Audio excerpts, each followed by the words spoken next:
Salut les amis, après avoir découvert la Thaïlande en sac à dos, c'est l'heure du bilan. Allez, c'est parti. Salut les amis, les 4 élans, c'est nous, Nick et Béa ainsi que nos enfants Lucie et Maxime. Après avoir découvert l'Europe du Sud, la Turquie et le Maroc, nous partons en Asie du Sud-Est pour visiter la Thaïlande. Allez, c'est parti pour de nouvelles aventures.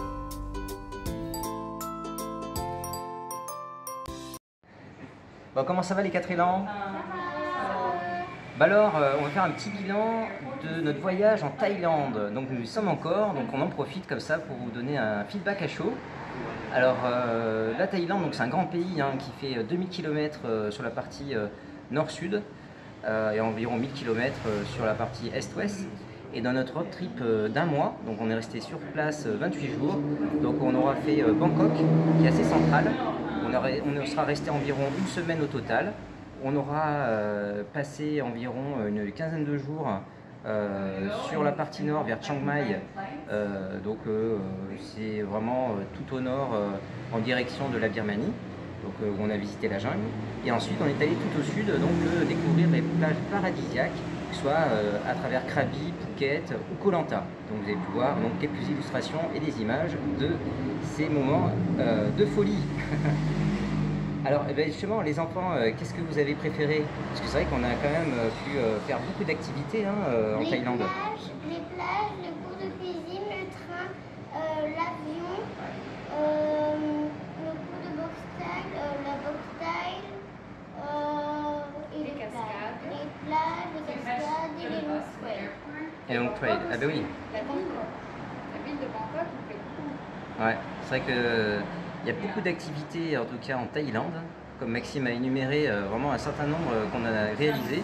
Et franchement, ouais, c'était top. Ouais, la nourriture, au niveau de la gastronomie, il y en a pour tous les goûts. On sait même faire les pâtes thaï. Ouais, et c'est vrai que grâce au cours de cuisine, on est capable de cuisiner.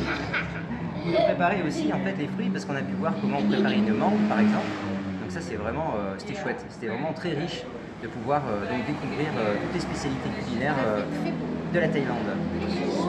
Ouais, alors au niveau de la météo, ouais, parce que là on est parti de quelle date? Ouais, début mars jusqu'à début avril.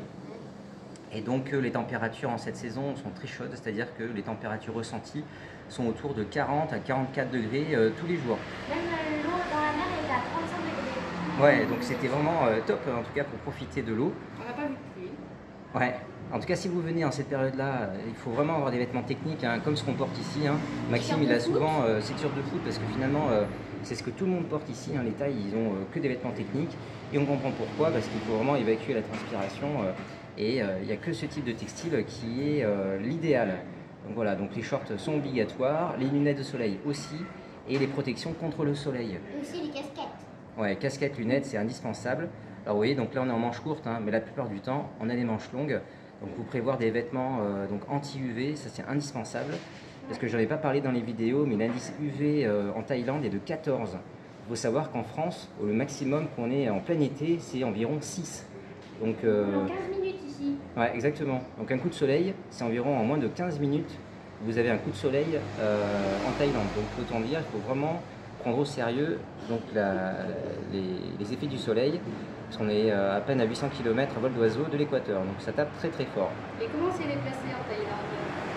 On a pris quoi? On a pris de l'avion, en train en 3e classe, attention. Oui. En taxi, en tuk-tuk. Alors ici on utilise beaucoup de Grab. Ouais. C'est comme Uber en Europe, mais en Asie c'est Grab. Ouais, est-ce qu'on a pris autre chose? On a pris les long tails. Ouais, je pense qu'on a fait le tour des moyens de transport. Ouais, les bateaux, la nage. On changeait de bateau directement dans la mer, pleine mer.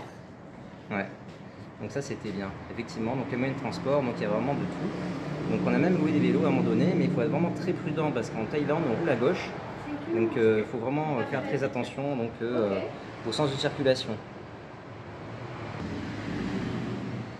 On a aussi pris des minivans.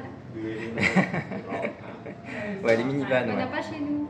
Ils sont très faciles. Au niveau budget, alors où nous en sommes? Le voyage nous aura coûté environ 6 000 € pour tous les 4, en comptant vraiment tout. que ce soit les repas, les excursions, les vols intérieurs, le transport, les courses, voilà, 6 000 € pour un mois, le voyage en Thaïlande.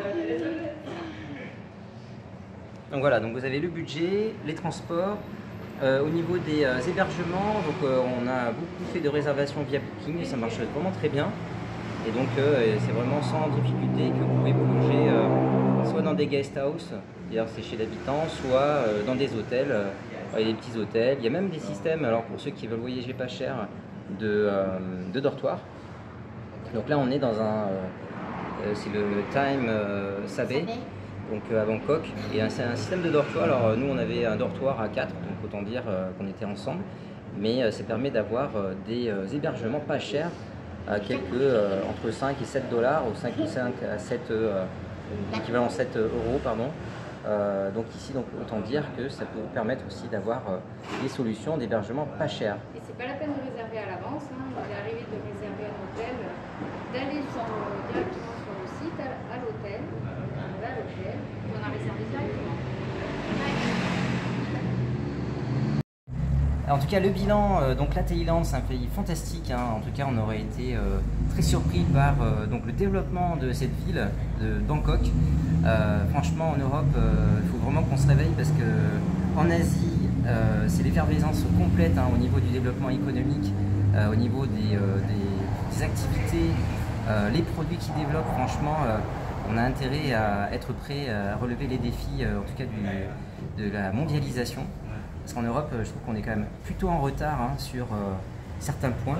Quand on a pu voir, ne serait-ce que les centres commerciaux et tout ce que les services que proposent donc les Thaïlandais lorsqu'ils reçoivent des touristes, on a vraiment beaucoup de choses à apprendre de ce qui se fait en Asie. En attendant, nous on a passé vraiment un super moment, donc quasiment un mois donc en Thaïlande. Ce fut une excellente aventure pour nous, donc une belle vie de famille, hein, en tout cas dans ce pays. Et donc on a vraiment très envie de revenir en Asie du Sud-Est. Pourquoi pas un jour visiter le Cambodge, le Vietnam, le Laos et bien d'autres. Donc en attendant, ouais. Et peut-être refaire la Thaïlande. Et pourquoi pas refaire la Thaïlande, ouais. Eh bien on vous dit au revoir et puis en tout cas à bientôt pour de nouvelles aventures avec les 4 élans. Allez, ciao. Mais maintenant on va attendre le bus.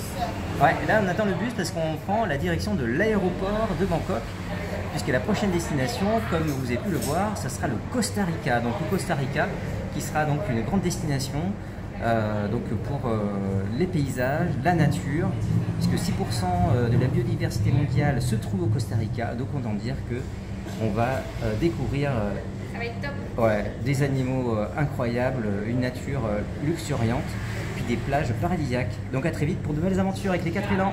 Et n'oubliez pas, Les 4 élans, rien ne les arrête. allez, ciao ciao.